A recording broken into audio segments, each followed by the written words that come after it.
माता अमरावती रहते रागी भाई। आज दरिया के पानी के लावत सब संत भाई मानो कर घल्ला रोटी पानी खा के अपन अपन घर में सब कोई चल दे हवे रागी भाई। चल दे हवे बाबा अपने मन पोरसीन अपने मन बाटीन अपने मन हेरीन अपने मन खाई खा पी का अपन अपन घर में पूरा संत चले गए रागी भाई। आज माता अमरावती महंगूदास पिता घासीदास बाबा रहते होगा सुंदर वो घर में रहे रागी भाई।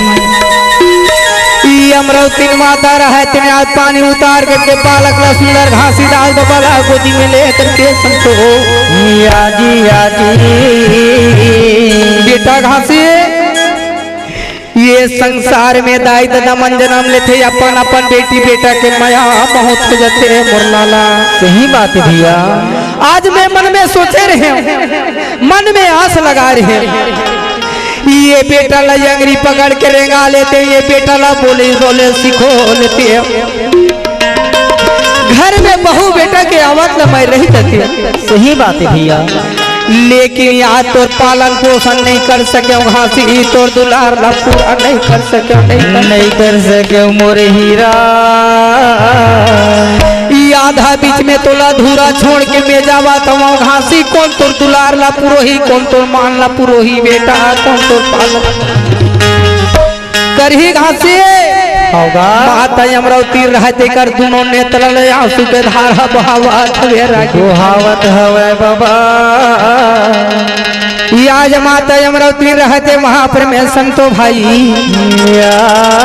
जी आया सन समाज सत से मिलजुल के भैया सबला समझा बुझा के माता अमरावती रहते संतो भाई। यारे यारे ये माटी के काया ये माटी के चोला रहले चला भाई।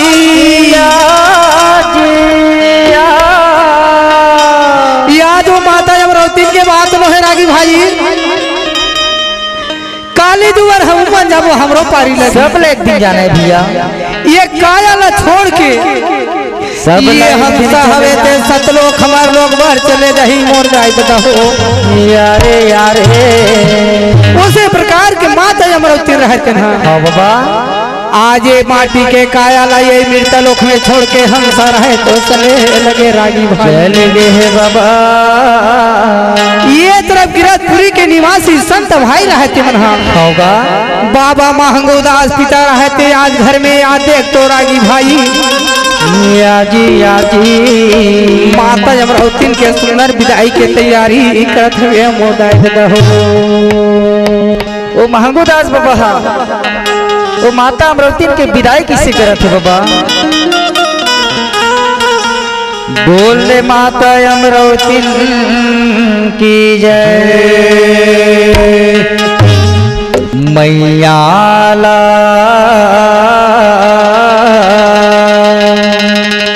ओले हावे चदरिया बाबा चलती के बेरिया याला उड़ावे चदरिया बाबा चलती के बेरिया मैयाला उड़ावे चदरिया बाबा चलती के बेरिया याला उड़ावे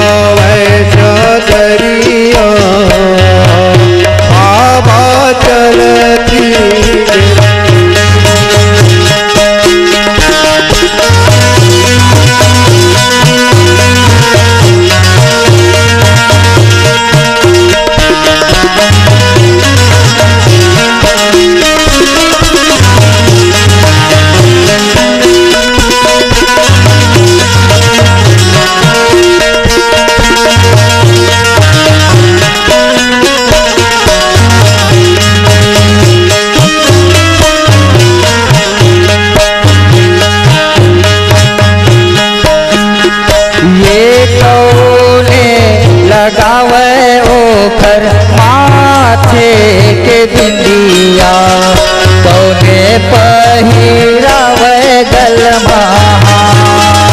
ये मोरे बाबा कौने पहिरावे गलमा कौन लगावे ओकर माथे के बिंदिया कौने पहिरावे गलमा हे मोरे मैया कौने पहिरावे गलमा ये कौने लगावे ओकर माथे के बिंदिया कौने पहिरावे गलमा ये मोरे मैया कौने पहिरावे गलमा कौन लगावे ओकर माथे के बिंदिया कौन पहिरावे गलमा हे मोरी मैया कौन पहिरावे गलमा पियाला ओढ़ावे जबरिया बाबा चलती के बेरिया आला ओढ़ावे चादरिया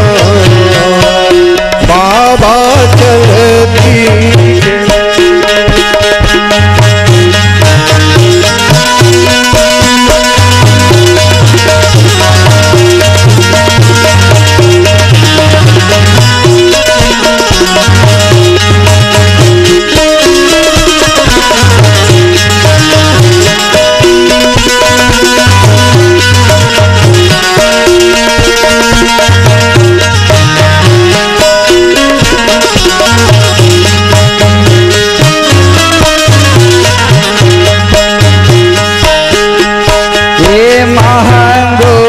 लगावे ओखर माथे के बिंदिया गले माँ पहिरावे सुनहार ये मोर बाबा गले माँ पहिरावे सुंदर हार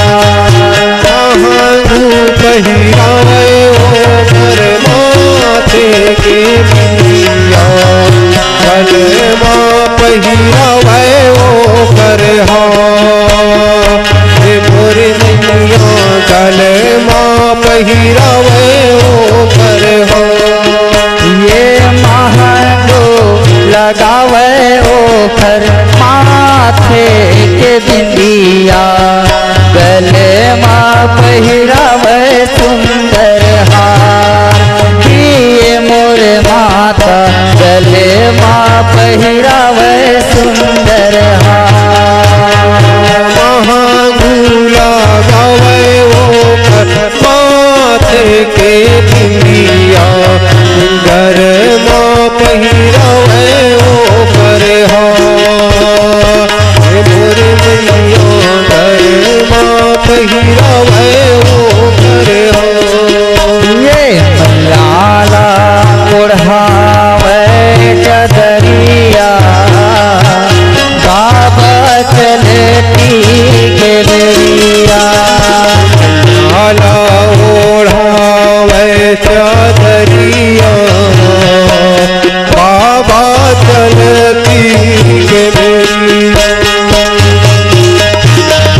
माटे काकर रोए माधर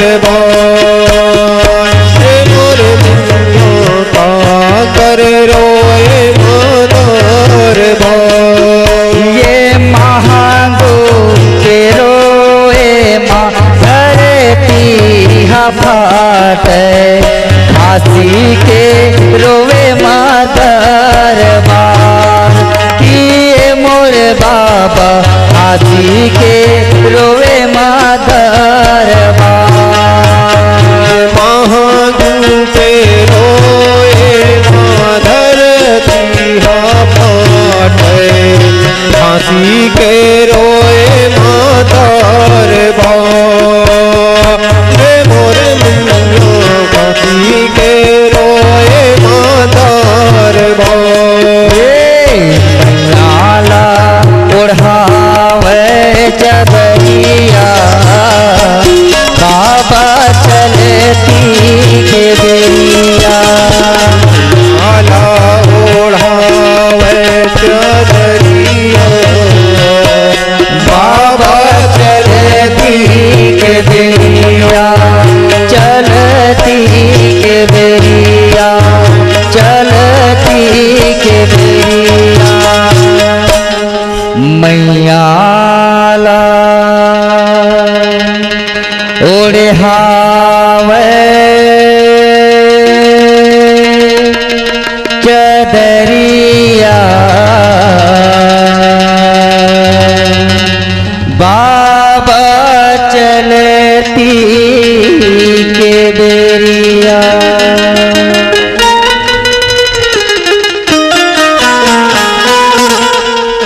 ये प्रकार के आज संत भाई गिरधपुरी के रहे दाई दीदी भाई बहिनी संत भाई मना हाँ बाबा ये आज माता अमरावती सुंदर वहां पर के जैसे बने नौकर क्रियाक्रम करने लगे माटी देकर लगत हवे बाबा ये तीर्थस्थी सब नर नारी के होगा आंख ले सही बात आंसू के धार बहुत है काबर की माता है नगा ये तरह महंगोदास बाबा रहे थे अपन काम लेती कुटुंब परिवार मिलके करने लगे संतो भाई आज माता अमरावती के हंसा रहे थे आज मीरता लोग नगरीला छोड़ करके आज सब लोग पर रास्ता पकड़ के चलने लगे रागी भाई पुरुष के पिता के दरबार में जाते बाबा हाँ तो ये जीव है तेरे रागी भाई होगा आज माता अमरावती लोग का सती नारी है सती नारी है बाबा या जो कर जीव रहे थे सबसे पहली जगन्नाथ के द्वार में जाने लगे संतो सही बात है बाबा जगन्नाथ के द्वार में जावे तो धर्मराज गुरु पहले गेट दरवाजे में खड़े हवेगा धर्मराज गुरु कथे अमरावती काए काए गुरु का दिन मीरता लोग मेरे हवा अमरावती अपन कर्म धर्म के लेखा सेखा मोला बता लेवे हिसाब दे लेवे तेकर बाद में ते पार होगी होगा और नहीं तो पार नहीं हो सका भैया आज माता अमरावती कथे में तो जब लगे हम सतनाम के पूजा करे सतनाम के आरती करे सतनाम के सत के सिवाय कोई दूसरा नहीं माने हो कहा थे बाबा छोटे बड़े भेद भावना नहीं लाया नहीं रहा माता अमरावती जैसा कर रहा है ऐसा अपन हिसाब ला बताने लगे राजू भाई आजी जगन्नाथ के गेट दरवाजा खोल दी अमरावती माता रहे थे आज वहाँ से बस पार होने लगे वहाँ से बुलक के बाबा और बुलक करके कहाँ जाने लगे कहाँ जावत हवेगा जेला बतरनी नदी के घाट के थे वही बतरनी नदी के घाट में अमरावती माता रहते चलने लगे राजू भाई चलत हवे बाबा बतरनी नदी के घाट में जाके खड़ा हो तो निराकाल जल बहते होगा वहाँ पर में निरंजन रहते हैं कागज के डोंगा बना करके वो कर आगू आगू में वो डोंगा ला चलाए लगे मोर संतो चलावन लगे बाबा कि ये अमरावती है कागज के डोंगा में बैठी बूढ़ जही के आधा बीच में जाके बूढ़ जही ये ला सागर ला पार मत हो सके कागज के डोंगा बना के आज निरंजन वहाँ पर में चलाए लगे चलावत हवे जी अमरावती माता रहे तेन कथे देख तो सतनाम पिता ये निरंजन के चाला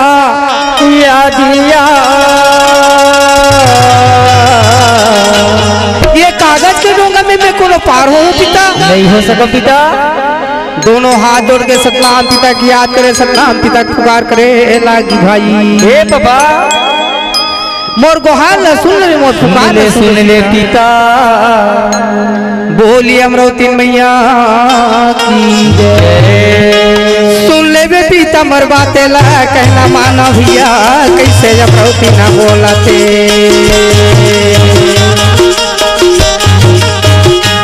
ये दे आवा थे वो जैसे तेना, ये अमरावती ने आ जैसे तेना, सागर पारे में गा जैसे तेना, मोरा पिता ला ये जैसे तेना, ये पुकारे भाई जैसे तेना, मोरा हंसाला पार है जो कर जट कर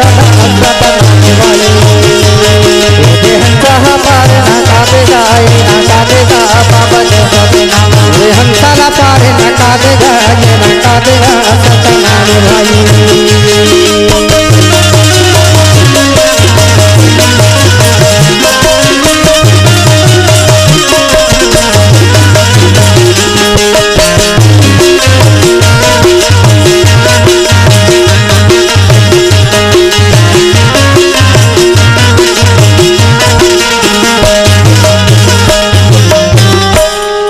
नाम कर डोंगला पीता गा भेजी दे बेतहा वाही में चढ़ी के जावाना। सतना बाबा जय सतना, ये नाम कर डोंगला पीता गा भेजी दे बेतहा वाही में चढ़ कर जावाना। सतना बाबा जय सतना, सत पूरा सया जय सतना, वही नाम के वो जय सतना, ये दे डोंगला या जय सतना, मोरा भेजे दाई जय सतना, ये मैं अमरावती गा जय सतना, ये दे हंसा पार यो वया वो वया सतनाम पार यो वया ये हंसा पार ना कादेगा ये ना कादेगा बाबा जय सतना, पार ना कादेगा ये ना कादेगा बाबा जय सतना।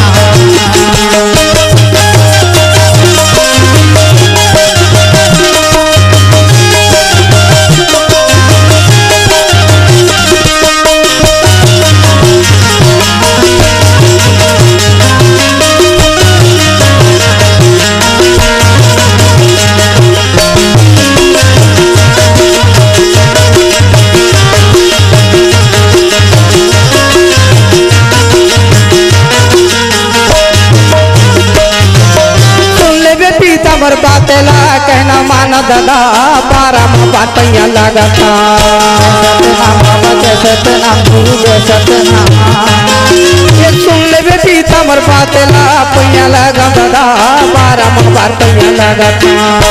सतनाम पिता जय सतनाम, अमरावती ने या जय सतनाम, सुना ले बे दादा जय सतनाम, ये दे आए हो या जय सतनाम, ये अमर लोक में वो जय सतनाम, सता लोक में या जय सतनाम, और आसन लेगा पटा बजा के पटा बजा और आसन लेगा पटा बजा के पटा बजा सतनाम भाई। ये ले अमरावती सत जावेगा ये ले जावेगा बाबा जय सतनाम, ये ले अमरावती सत जावेगा ये ले जावेगा बाबा जय सतनाम, अमरावती सत जावेगा ये ले जावेगा बाबा जय सतनाम।